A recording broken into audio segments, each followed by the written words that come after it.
All animals are equal, but some are more equal than others.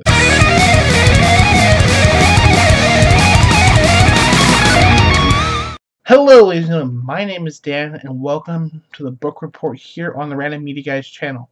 Book Report is a show where we talk about books and the world of literature, many books that you'll find interesting. I know I do. For the final book of February 2017, I thought I'd do a bookend in terms of authors. At the beginning of the month, I started with a George Orwell book known as 1984. I thought I'd end the month with the book by George Orwell. And for this ending of the month of February 2017, if you're watching this in the future, it doesn't matter. But so for this book, we are looking at Animal Farm by George Orwell. Now, many of you may or may have not read or even seen adaptations of Animal Farm. Animal Farm is an interesting book.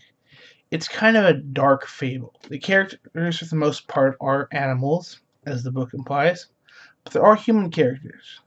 So let's get into the plot. The story follows a farm of animals, as the title suggests, that are suffering under a farmer.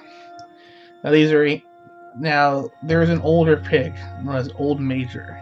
He talks to some of the younger pigs and other barn animals, saying about time when he remembered when things were better for animals. They all roamed free and they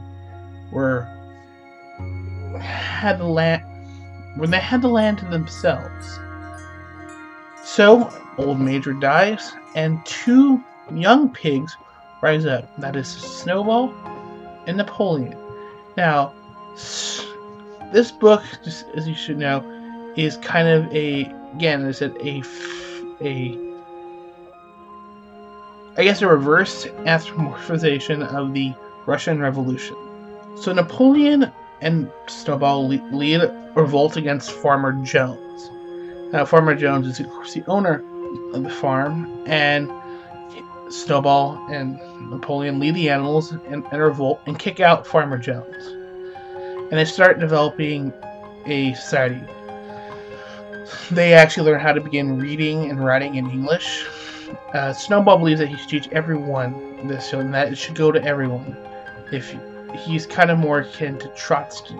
So, what happens is Snowball's teaching there's stuff that we can do, that we can learn from the humans. Though we don't like what they were doing, we can still, reap the fruits of their labors. So Snowball begins, saying, hey, let's build a windmill so we can power the house, and things will be easier. We can crush grain, and he's getting a lot of popular support. But Napoleon doesn't like this. See, Napoleon is very egocentric, and when one of the dogs gives birth, he takes her puppies and trains them and educates them on himself. He said, no, let me teach them. So he teaches them. And one day when Napoleon and Snowball are giving speeches, Napoleon reveals his Dogs of War, who basically chased Snowball off the farm. Now here's an interesting part about this. You see, Snowball had been largely for the equality of all the animals, where we learn later on Napoleon is very much a pig-centric thing. You see, while Snowball taught all the animals to read, not all of them could read the best. There were some that could read, like I believe the old mule could read the best. And so they wrote the rules of the farm. So, since a lot of the animals weren't necessarily smart, they had some rules like 2 legs bad, 4 legs good. So basically, animals, and thou shalt not eat other animals. That kind of stuff. So Napoleon drives off Snowball and begins making changes. He begins saying stuff like, when the windfall and apples come, he says, well, we the pigs, we're the smartest of the animals, and we need that for thinking. We need the extra food for thinking. So they begin doing stuff. They begin slowly turning the animals into slave labor. Eventually, the farmers come back and try to take back. They fail. Eventually, there's a compromise, and at one point near the end, we see the pigs dressed in human clothes, even living in the house. And at one point, they invite the farmers over, and one of the old mule kind of notes that he looks in and he can't tell the difference between either the pigs or the farmers. They basically become blurred.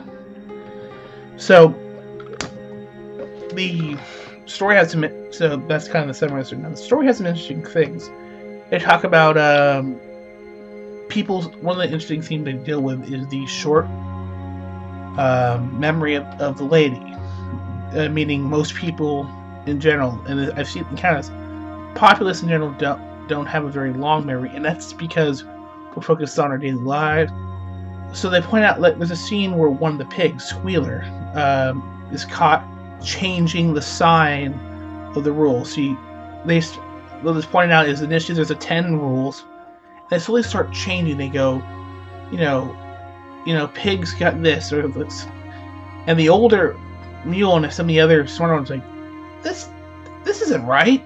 They noticed that they're like, no, this can't be right. Was it always like this? Yeah, it was always like this. And until the very end of the book, where there's only one rule left on the sign, and it says, all animals are equal, but some are more equal than others. And I found this was a very interesting kind of look at both the short-sighted people and how things done with good intent can often have bad apples in them. You see this in a lot of things. The communist revolution in during World War I. You see this with many things, but I won't go into that. It's just saying this book is a really good read. It makes you think, and you know it's easier to digest. Although like 1984, which is kind of a sad ending, it's still a very, you still can understand. It's simple enough that people in high school can do it, and many people in high school are, given this book as reading. So if you are given this to read, read it. Let it kind of. It's one of those books I swear that when you read it, you go, whoa, because it's one of those books. But don't get high on that. So that's my review of Animal Farm by George Orwell. Thank you for watching, ladies and gentlemen. Please hit that like button and subscribe. Subscribe button is right here. Also, check out the other videos in the book report playlist. Maybe there's a book that I reviewed that you like. Check it out there. Next month it will be March, and I'll be doing a whole Mars theme. So, my name's Dan of Random Media Guys. Thank you for watching, and I will see you later. Bye.